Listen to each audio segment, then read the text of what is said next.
மேல ஒரு வீடியோ ஓடிக்கிட்டு இருக்கு பார்த்தீங்களா? அந்த வீடியோல இருக்கிற சம்பவம் நேத்து நைட்டு மதுரையில நடந்திருக்கு. விஷயம் என்ன அப்டின்னா, 3 நண்பர்கள் ஒண்ணா சேர்ந்து பைக்ல பெட்ரோல் போடுறதுக்கு வந்திருக்காய்ங்க. அங்க பெட்ரோல் பங்க்ல வேலை பார்க்குற ஊழியர் பெட்ரோல் போட்டுக்கிட்டு இருக்காரு. இவிங்க இவிங்க பார்த்தோன்னா, கையில ஆளுக்கு ஒரு பொருள் வச்சிருப்பாங்க. எவ்வளோ பெரிய சண்டீர் மாரி ஆளுக்கு ஒரு பொருள் வச்சிருக்காய்ங்க.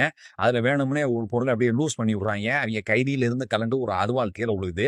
அருவாள எடுத்தோனே கையில அத ஓங்கிக்கிட்டு பூச்சாண்டி காட்டிக்கிட்டு, அங்க பெட்ரோல் பங்க் ஊழியர் இருக்கார்ல, அவர தாக்குற மாரி போயி பெட்ரோல் போட்டதுக்கு காசும் குடுக்கல. அவர்கிட்ட இருக்கிற பணத்தெல்லாம் எப்படி அடிச்சு புடிங்கிறாய்ங்க பாருங்க. ஏன்டா உங்களுக்கு இந்த காசெல்லாம் உண்மையிலேயே நிலைக்குமாடா? உழைச்சு சம்பாதிச்சதே எப்படி எப்படியோ போய்க்கிட்டு இருக்கு. இந்த காசெல்லாம் உங்களுக்கு எங்கடா நிலைக்க போகுது? அதுபோக அந்த பெட்ரோல் பங்க் ஊழியர்கிட்ட இருந்து அடிச்சு புடுங்குறாங்கல்ல, அது என்ன அவரோட சொந்த காசுன்னு நினைச்சீங்களா? காலையில இருந்து நைட் வரைக்கும் காலு கெடுக்க நின்னு வரேன் போறவனுக்கெல்லாம் பெட்ரோல் போட்டுவிட்டு ஒரு அமௌண்ட் எடுத்து வச்சிருக்காரு. இப்போ ஓனர் கிட்ட அவர் அந்த காச குடுக்கணும். ஓனர் கிட்ட குடுக்குற காச தான் இவங்க ஆட்டைய போட்டு போயிருக்காய்ங்க.